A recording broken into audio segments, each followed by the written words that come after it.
Bonjour, mesdames et messieurs, bienvenue dans ce bulletin d'information sur FM Télévision pour vous informer.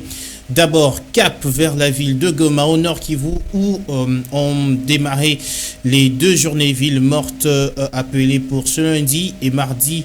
La journée de ce lundi, par exemple, s'est vite transformée en manifestation anti-état de siège. La population invite le gouverneur militaire à démissionner, justement, faute de résultats. On écoute Mumbere Mumbara, activiste de la société civile, au micro de notre confrère à Goma, David Lupemba. Nous devons faire maintenant des actions de grande envergure parce qu'apparemment notre gouvernement n'écoute que la pression.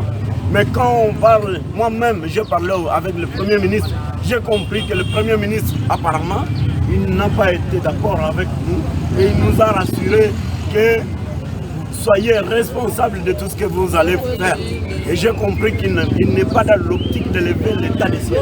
Il n'est pas dans l'optique. Apparemment, c'est un deal entre notre gouvernement avec le gouvernement rwandais. C'est comme ça qu'on a créé le M23. C'est pour cela que nous, peuple congolais, je vous demande ensemble, je nous demande de nous faire des hommes dignes de notre nom. L'identité, la seule identité que nous avons, c'est être appelé Congolais. Et donc, lorsque nous sommes Congolais, nous devons soit verser notre sang pourvu que nous puissions recouvrer et obtenir l'intégrité de notre pays par rapport à la de notre constitution.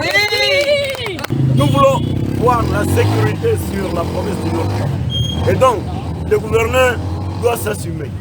Il ne doit que présenter sa démission. C'est ça la grande des choses. S'il veut vraiment exprimer sa grandeur en tant qu'homme d'État, nous voulons voir sa démission. Et puis de l'autre côté, dans le territoire de Lubero, une personne est morte après explosion d'un engin de guerre. Les faits se sont déroulés dimanche dans cette zone du Nord Kivu.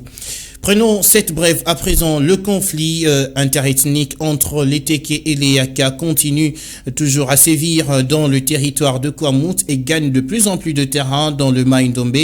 Plusieurs maisons ont été incendiées et le bilan définitif n'est pas encore déterminé. Les violences touchent désormais le territoire de Bagata dans la province d'Ikwilu où le chef coutumier du village a été tué par des hommes armés le samedi 24 septembre dernier. Nous y reviendrons dans nos prochaines éditions. Retour à Kinshasa. Qui veut spolier le marché Mongafula et pourquoi? C'est la question que se posent les vendeurs de ce milieu commercial qui disent ne pas comprendre justement ce qui leur arrive avec notamment la présence fréquente des commissionnaires dans leur zone. Ils ont tiré la sonnette d'alarme dans ce reportage de Chris Mukuna et Plamidi Tondo. Le vendeur de ce milieu commercial disant ne pas comprendre la présence régulière des agents commissionnaires dans leur site. Si le projet c'est la vente du marché Mongafula, les commerçants disent niet. Commissionnaire abimi awakala mingi te adinga te ka wenze to wololi ye akei to nembi wona Mongafula mobimba oyo komina Mongafula mobimba wenze zate to ko teka wapi to ko bokola bana watosala kindumba nde bango la sepela. Ces commerçants veulent que leurs cris de détresse atteignent les autorités compétentes, raison pour laquelle ils veulent leur voir agir pour que leur marché ne s'échappe pas de leurs mains.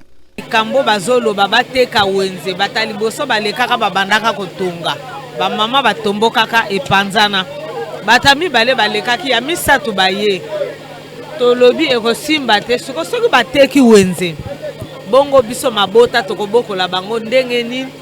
Batata misale ezate ba mingi pe ba mama mingi batata bazate bongo tokoboko la bana ndenge nini to senge na bino bakonzi botala biso likambo yo.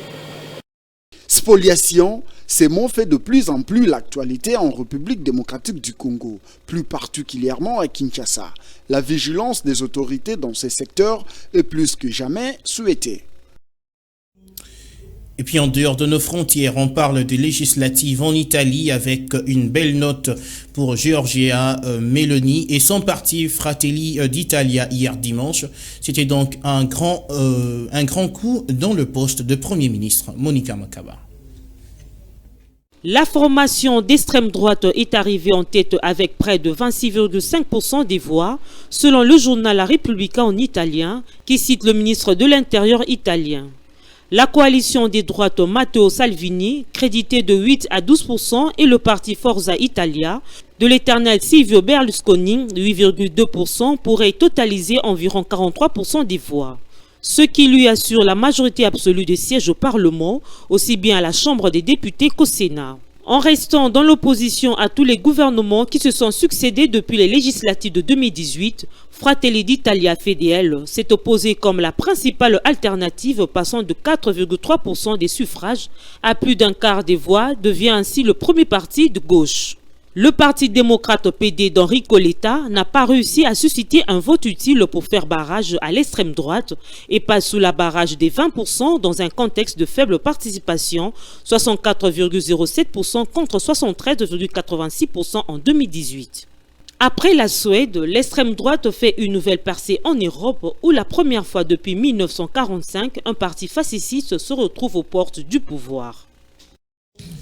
Voilà, c'était là la voix de Monica Makaba qu'on va retrouver tout de suite à la revue de presse.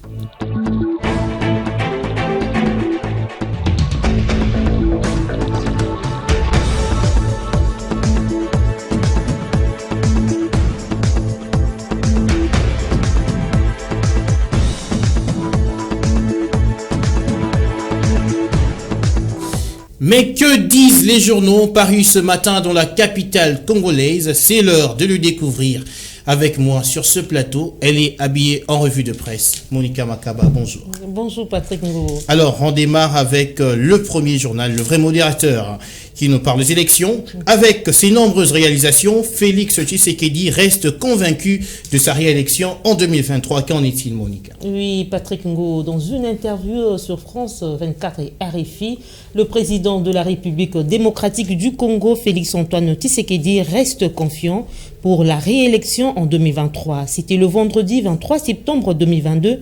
Depuis New York aux États-Unis, où il séjourne dans le cadre de la 77e Assemblée générale de l'ONU.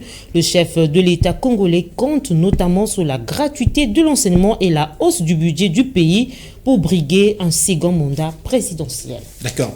Alors, la République nous parle de la guerre dans l'Est. On dit que le sort de la RDC est scellé, Monica. Oui, les Congolais, de même que leurs dirigeants, ne devraient pas avoir la mémoire courte. Leur territoire riche en ressources naturelles a toujours été convoité par toutes les puissances de ce monde. Celles-ci ne sont pas prêtes à lâcher prise pour rien au monde. La situation sur le terrain démontre à suffisance puisqu'ils ne veulent pas se salir les mains en s'impliquant directement, ouvertement. Ces rapaces de retranches derrière, dit le journal, de petits félins pour s'ouvrir leurs appétits gloutants de machiavéliques, nous dit le journal. D'accord. Alors, on revient sur la page électorale avec toujours le même journal, La République, qui nous parle du calendrier électoral qui est attendu dans les deux prochains mois, Monica. Oui, c'est bientôt déjà les élections présidentielle. Le président de la Commission électorale nationale indépendante, Seni Denis Kadima, a présidé le samedi 24 septembre dernier au Palais du Peuple un cadre de concertation avec les partis politiques pour faire le point sur les activités de la centrale électorale et celles à venir dans le but d'organiser les scrutins dans le délai constitutionnel. Il a présenté de manière brève les actions entreprises par la CENI, en l'occurrence le test grandeur nature des kits d'enregistrement des électeurs, de la récente acquisition auprès de Miro System, fournisseur de ce matériel, testé sur les 4 sites au Congo central, il y a Luozi et Mbanzangungu, et 2 à Kinshasa, on a Lingwala et Maluku. D'accord. Alors, on va terminer avec la prospérité qui nous parle du conflit Teke et Yaka. Vous le savez, Adolphe Muzito était là depuis samedi dernier. Alors, le président du Nouvel Élan préconise la réglementation de la redevance coutumière, Monica. Il est arrivé depuis le samedi dernier, 24 septembre bien sûr. Le leader du Nouvel Élan a encore prêché la paix et la population, à la population de ce contrée, de cette partie du Grand Bandundu, à la place dénommée Tribune de Kenge.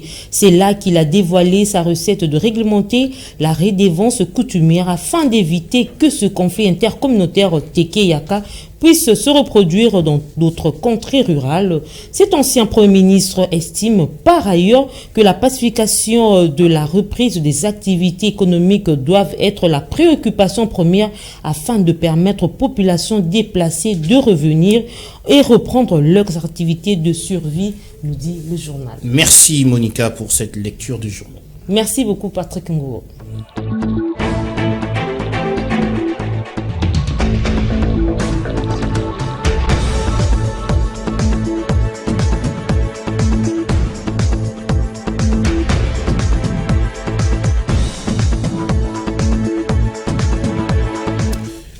C'est la fin de cette édition, Madame, Messieurs. Merci à tous de l'avoir suivi.